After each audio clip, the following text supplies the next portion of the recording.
നമസ്കാരം. മലയാളി വാർത്ത ഇൻസൈഡിലേക്ക് സ്വാഗതം. 1965 സിറിയ തൂക്കിലേറ്റിയ ജൂതന്റെ ഭൗതിക അവശിഷ്ടം കണ്ടെത്തി തിരികെ എത്തിക്കാൻ ഇന്നും സിറിയയുടെ മുക്കും മൂലയും അരിച്ചു പെറുക്കി മൊസാദ്. 2004 നടത്തിയ ശ്രമവും പാളി. അസദ് സർക്കാർ വീണതോടെ വീണ്ടും സിറിയയിൽ പറന്നിറങ്ങിയിരിക്കുകയാണ് മൊസാദ്. എലി കോഹന്റെ കുടുംബത്തിന് കൊടുത്ത വാക്ക് പാലിക്കാൻ ഏതറ്റം വരെയും പോകുമെന്ന് മൊസാദ് തലവൻ ഡേവിഡ് ഡാഡി ബർണിയ. കേട്ടാൽ അവിശ്വസനീയമെന്ന് തോന്നും. എന്നാൽ മൊസാദിന് എലി കോഹന്റെ ഒരു എല്ലിൻ കൂട് പോലും കിട്ടാതിരിക്കാൻ സിറിയൻ സർക്കാർ ചെയ്ത നീക്കം ഒന്ന് കേട്ടു നോക്കുക. അതിനുശേഷം ഞാൻ പറയാം സിറിയ മണ്ണോട് മണ്ണിട്ട് മൂടിയ എലി കോഹൻ ആരായിരുന്നുവെന്ന്. സിറിയൻ സർക്കാരിനെ പോലും കൈവെള്ളയിലിട്ട് അമ്മാനമാടിയ എലി കോഹൻ മൊസാദ് ഏജന്റാണ് എന്ന് സിറിയൻ ഇന്റലിജൻസ് സംവിധാനങ്ങൾ കണ്ടുപിടിക്കുന്നത് 1965 ജനുവരി 24. അദ്ദേഹത്തെ തൂക്കിലേറ്റുന്നത് 1965 മെയ് 18. ഭൗതികാവശിഷ്ടം ഇസ്രയേലിലെ കുടുംബത്തിന് വിട്ടു നൽകാൻ സിറിയ തയ്യാറായില്ല. കോഹന്റെ ഭാര്യ നാദിയയുടെ അപേക്ഷ സിറിയ പാടെ തള്ളിക്കളഞ്ഞു. 2004 കോഹന്റെ ഭൗതികാവശിഷ്ടങ്ങൾ വീണ്ടെടുക്കാൻ മൊസാദ് ഒരു ശ്രമം കൂടി നടത്തിയത്. പക്ഷെ അതും പാഴായിപ്പോയി. കോഹനെ അറസ്റ്റ് ചെയ്തത് മുതൽ തൂക്കിലേറ്റിയതുവരെയുള്ള ഉദ്യോഗസ്ഥരെ മൊസാദ് തേടിപ്പിടിച്ചു. എന്നാൽ ഇസ്രയേൽ രഹസ്യ ഏജൻസികൾ ഏതെങ്കിലും ഓപ്പറേഷനിലൂടെ കോഹന്റെ ഭൗതികാവശിഷ്ടം വീണ്ടെടുക്കുമോ എന്ന് ഭയന്ന് 3 തവണ വിവിധ സ്ഥലങ്ങളിൽ മാറ്റി സംസ്കരിച്ചുവെന്ന് 2008 ഒരു സിറിയൻ ഉദ്യോഗസ്ഥൻ വെളിപ്പെടുത്തി. 2009 കോഹന്റെ കുടുംബം അവർക്ക് വേണ്ടി ഇടപെടാൻ ബെനഡിക്ട് 16 മാർപ്പാപ്പയോട് അഭ്യർത്ഥിച്ചു. കോഹനെ എവിടെയാണ് സംസ്കരിച്ചതെന്ന് സിറിയയിൽ ആർക്കും അറിയില്ലെന്ന് ബാഷർ അൽ അസദ് ഭരണകൂടം പ്രഖ്യാപിക്കുകയും ചെയ്തു. 2021 റഷ്യയുടെ മധ്യസ്ഥതയിൽ കോഹന്റെ ഭൗതിക അവശേഷിപ്പുകൾ ഇസ്രയേലിൽ എത്തിക്കാനുള്ള ചർച്ചകളും നടത്തിയിരുന്നു. സിറിയയിലെ അസദ് ഭരണകൂടത്തിന്റെ വീഴ്ചയോടെയാണ് ഇസ്രയേൽ ഇപ്പോൾ വീണ്ടും എലി കോഹന്റെ ഭൗതിക അവശിഷ്ടങ്ങൾ വീണ്ടെടുക്കാൻ ശ്രമം തുടങ്ങിയിരിക്കുന്നത്. ഇതിൽ നിന്ന് തന്നെ നിങ്ങൾക്ക് വ്യക്തമായി കാണുമല്ലോ മൊസാദിന്റെ എത്രയോ വലിയ തലയുണ്ടായിരുന്ന ആളാണ് എലി കോഹൻ എന്ന്. അതുകൊണ്ട് തന്നെയാണല്ലോ ഒരു മുടിയോ നഖമോ പോലും ഇസ്രയേലിന് കിട്ടാതിരിക്കാൻ വേണ്ടി എവിടെയോ ഏതോ ഒരു മൂലയിൽ മണ്ണിട്ട് മൂടി ഉറപ്പിച്ചിരിക്കുകയാണ് കോഹന്റെ മൃതശരീരം. സിറിയയ്ക്ക്, അതായത് സിറിയൻ സർക്കാരിൻ്റെ ഏറ്റവും വലിയ വീഴ്ച, അതിശക്തമായിരുന്ന സിറിയയുടെ പതനത്തിന് വഴിവെച്ചത് എലി കോഹനാണെന്ന് പറയേണ്ടി വരും. അതായത് അവർ കൈയടക്കി വെച്ചിരുന്ന, അവർ ഇറാനും ലബനനും യമനും ഒക്കെ വേണ്ടി ഇസ്രയേലിനെ ഇല്ലാതാക്കാൻ അവർ അതിശക്തമായി കൈയടക്കി വെച്ചിരുന്ന മേഖലയായിരുന്നല്ലോ ഗോലാൻ കുന്ന്. ഗോലാൻ കുന്നിലേക്ക് മൊസാദിന്, ഇസ്രയേൽ സംഘത്തിന് കാല് ചവിട്ടാൻ ഇടം ഒരുക്കി കൊടുത്തത് എലി കോഹനാണ്. ആ പകയാണ് സിറിയയ്ക്ക് എലി കോഹനോടുള്ളത്. മരിച്ചിട്ടും കൊന്നുകളഞ്ഞിട്ടും ആ പക അവസാനിച്ചിട്ടില്ല. എലി കോഹൻ ആരായിരുന്നുവെന്ന് പറയാം. സിറിയയെ സംബന്ധിച്ചിടത്തോളം എലി കോഹൻ രാജ്യദ്രോഹിയാണ്. എന്നാൽ ഇസ്രയേലിനും ഓരോ ജൂതനും അവരുടെ ദേശീയ നായകനാണ്. തൂക്കിലേറ്റി 6 പതിറ്റാണ്ടിനിപ്പുറവും അദ്ദേഹത്തിന്റെ ഭൗതിക ശരീരം വീണ്ടെടുക്കാൻ ഇസ്രയേലിന് സാധിച്ചിട്ടില്ല. ലോകത്തിന് കീഴിൽ എന്തിനും സാധിക്കുന്ന മൊസാദിന് പോലും അതിന് കഴിഞ്ഞിട്ടില്ല. എന്നാൽ അത് വീണ്ടെടുക്കും എന്ന് പ്രഖ്യാപിച്ചിരിക്കുകയാണ് ഡേവിഡ് ഡാഡി ബർണിയ. എലി കോഹന്റെ മൃതദേഹം തിരിച്ചു കിട്ടുന്നത് സംബന്ധിച്ച പുതിയ ചർച്ചകൾക്ക് തുടക്കമിട്ടിരിക്കുകയാണ് ഇസ്രയേൽ.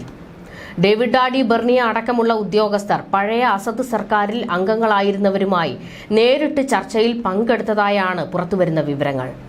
ചർച്ചകൾക്ക് സഹായിച്ചത് റഷ്യൻ മധ്യസ്ഥരാണെന്നും റിപ്പോർട്ടുകളുണ്ട്. എലിയഹു ബെൻഷോൾ കോഹൻ എന്ന എലി കോഹൻ ഈജിപ്തിലെ അലക്സാൻഡ്രിയ നഗരത്തിൽ 1924 ഡിസംബർ 26 ഒരു സിറിയൻ ജൂത കുടുംബത്തിലാണ് എലിയഹു ബെൻഷോൾ കോഹൻ എന്ന എലി കോഹന്റെ ജനനം. ഷാഹുൽ കോഹന്റെയും സോഫി കോഹന്റെയും മൂത്ത മകനായിരുന്നു എലി കോഹൻ. മതത്തോട് അഗാധമായ പ്രതിബദ്ധത പുലർത്തിയിരുന്ന കോഹൻ ചെറുപ്പത്തിൽ അലക്സാൻഡ്രിയയിലെ ചീഫ് റബ്ബിയുടെ മാർഗനിർദ്ദേശത്തോടെ റബ്ബിയാകാൻ ആഗ്രഹിച്ചിരുന്നു. എന്നാൽ നഗരത്തിലെ ജൂതമത വിദ്യാഭ്യാസ സ്ഥാപനം അടച്ചുപൂട്ടിയതോടെ കെയ്റോ സർവകലാശാലയിൽ ഉന്നത വിദ്യാഭ്യാസം നേടാൻ അദ്ദേഹത്തെ പ്രേരിപ്പിച്ചു. അങ്ങനെ കെയ്റോ സർവകലാശാലയിൽ ഉന്നത പഠനത്തിന് ചേർന്നു. ഇക്കാലത്ത് സയണിസ്റ്റ് ആശയങ്ങളിൽ വലിയ തോതിൽ അദ്ദേഹം ആകൃഷ്ടനായി. ഇതോടെ ഇസ്രയേലിന്റെ രഹസ്യ പോലീസ് സംഘത്തിന്റെ ഈജിപ്തിലെ പ്രവർത്തനങ്ങളിൽ പങ്കാളിയായി. 1949 മാതാപിതാക്കളും 3 സഹോദരന്മാരും ഇസ്രയേലിലേക്ക് താമസം മാറിയെങ്കിലും ഇലക്ട്രോണിക്സ് ബിരുദ പഠനം പൂർത്തീകരിക്കാനും ജൂത സയണിസ്റ്റ് പ്രവർത്തനങ്ങൾ ഏകോപിപ്പിക്കാനുമായി കോഹൻ ഈജിപ്തിൽ തന്നെ തുടർന്നു. കോഹൻ ഇസ്രയേലിന്റെ ചാരസംഘടനയായ മൊസാദിൽ ചേരാനായി അപേക്ഷയും കൊടുത്തിരുന്നു. എന്നാൽ കോഹന്റെ അപേക്ഷ നിരസിക്കപ്പെട്ടു. ഇതോടെ അദ്ദേഹം വലിയ രീതിയിൽ നിരാശനായിരുന്നു. ഇറാഖിൽ ജനിച്ച നാദിയയെ 1959 കോഹൻ വിവാഹം കഴിച്ചു. സോഫി, ഇരിത്, ഷായ് എന്നിങ്ങനെ 3 കുട്ടികൾ അദ്ദേഹത്തിന് ജനിച്ചു. ഇതോടെ അദ്ദേഹം ബാത്യാമിൽ സ്ഥിരതാമസമാക്കി. 60കളുടെ തുടക്കത്തിൽ ഇസ്രയേലും സിറിയയും തമ്മിലുള്ള അതിർത്തി പ്രശ്നങ്ങളും തർക്കങ്ങളും രൂക്ഷമായി. അതിർത്തിയിൽ പ്രശ്നങ്ങൾ തലപൊക്കാൻ തുടങ്ങിയതോടെ സിറിയയെ നിരീക്ഷിക്കാൻ ഇസ്രയേൽ പദ്ധതിയിട്ടു. അങ്ങനെ അന്ന് മൊസാദ് നിരസിച്ച പല അപേക്ഷകൾ വീണ്ടും പരിശോധിച്ചു. അതിൽ നിന്ന് കോഹന്റെ പേര് മൊസാദിന്റെ ശ്രദ്ധയിൽപ്പെട്ടു. അങ്ങനെ അദ്ദേഹത്തെ മൊസാദിലെടുത്തു. 6 മാസം പരിശീലനം നൽകിയ ശേഷം അർജന്റീനിയൻ തലസ്ഥാനം ബ്യൂണസ് ഐറിസിലേക്കാണ് അവർ കോഹനെ അയച്ചത്. പ്രതിരോധ മന്ത്രാലയത്തിൽ ജോലി ലഭിച്ചു എന്ന് നാദിയയെയും കുടുംബത്തെയും വിശ്വസിപ്പിച്ചാണ് ചാരപ്പണിക്ക് വേണ്ടി കോഹൻ ഇറങ്ങുന്നത്. ഇസ്രയേലി ഇന്റലിജൻസ് ഉദ്യോഗസ്ഥർ സൃഷ്ടിച്ച വ്യത്യസ്തമായ ഐഡന്റിറ്റിയിലാണ് കോഹൻ അർജന്റീനയിൽ വന്നിറങ്ങുന്നത്. അവിടെ അയാൾ കാമൽ അമീൻ താബറ്റ് എന്ന സിറിയൻ വേരുകളുള്ള വ്യവസായിയായി മാറി. 1962 ഡമാസ്കസിലേക്ക് പോകാൻ കോഹന് അവസരമൊരുങ്ങുന്നു. സത്യത്തിൽ ഇത് മൊസാദിന്റെ ഒരു പദ്ധതിയായിരുന്നു. 1962 ഫെബ്രുവരിയിൽ കാമൽ അമീൻ താബറ്റ് എന്ന പേരിൽ ഡമാസ്കസിലെത്തുന്നു. ഡമാസ്കസിലെത്തിയ കോഹന് മികച്ച സ്വീകരണമാണ് ലഭിച്ചത്. കാമൽ അമീൻ താബറ്റിനെ പ്രകീർത്തിച്ചുള്ള ശുപാർശ കത്തുകളും പരിചയക്കുറിപ്പുകളും അതിനകം തന്നെ അർജന്റീനയിലെ സിറിയൻ ഉന്നതർ അയാൾക്ക് നൽകിയിരുന്നു. അതുവഴി ഡമാസ്കസിലെ ഉന്നതരുടെ സംഘങ്ങളിലേക്കാണ് കോഹൻ എളുപ്പത്തിൽ പ്രവേശിച്ചത്.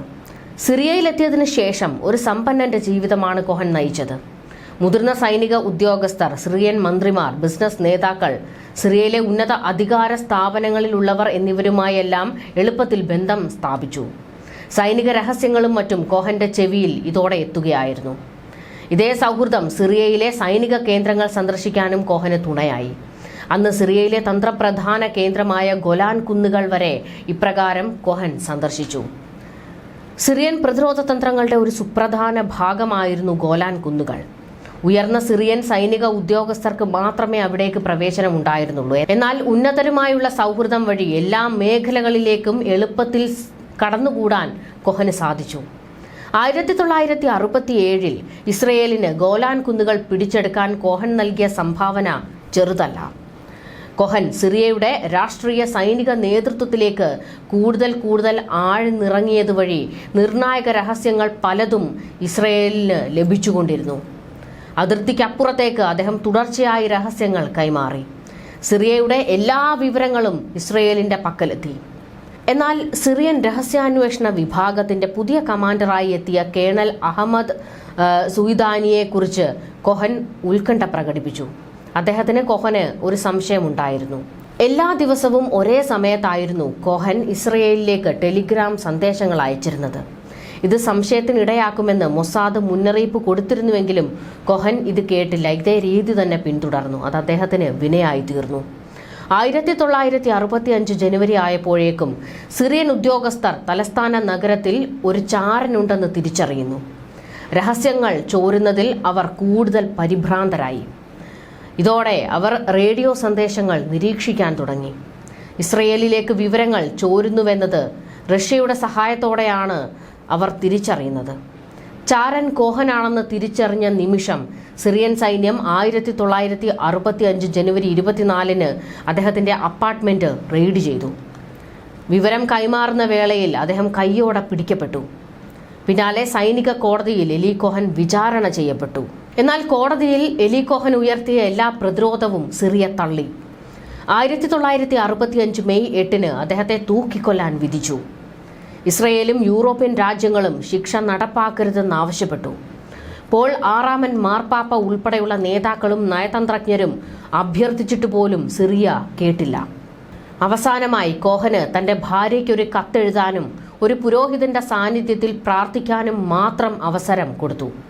ഒടുവിൽ 1965 മെയ് 18 ഡമാസ്കസ് നഗരത്തിൽ 10,000-ലധികം ആളുകൾക്ക് മുന്നിൽ വെച്ച് കോഹനെ പരസ്യമായി തൂക്കിലേറ്റി. പരസ്യ തൂക്കിലേറ്റൽ സിറിയൻ ടെലിവിഷൻ സംപ്രേഷണം ചെയ്തു. ഇത് ഇസ്രയേലിനുള്ള മുന്നറിയിപ്പാണെന്നും അവർ പറഞ്ഞു. പിന്നീട് നടന്നത് ചരിത്രമാണ്. അതായത് എലി കോഹന്റെ ഒരു എല്ലിൻ കൂട് പോലും ഇസ്രയേലിന് കിട്ടാതിരിക്കാൻ വേണ്ടി വളരെ വലിയ രീതിയിലുള്ള നീക്കങ്ങളാണ് സിറിയൻ ഭരണകൂടം നടത്തിയത്. ഇപ്പോഴും ആർക്കും അറിയില്ല. അറിയാവുന്നവർ പോലും പറയുന്നില്ല എലി കോഹനെ എവിടെയാണ് മറവ് ചെയ്തതെന്നോ അതിൻ്റെ ഒരു വിവരങ്ങളും പുറത്തേക്ക് വിടുന്നില്ല.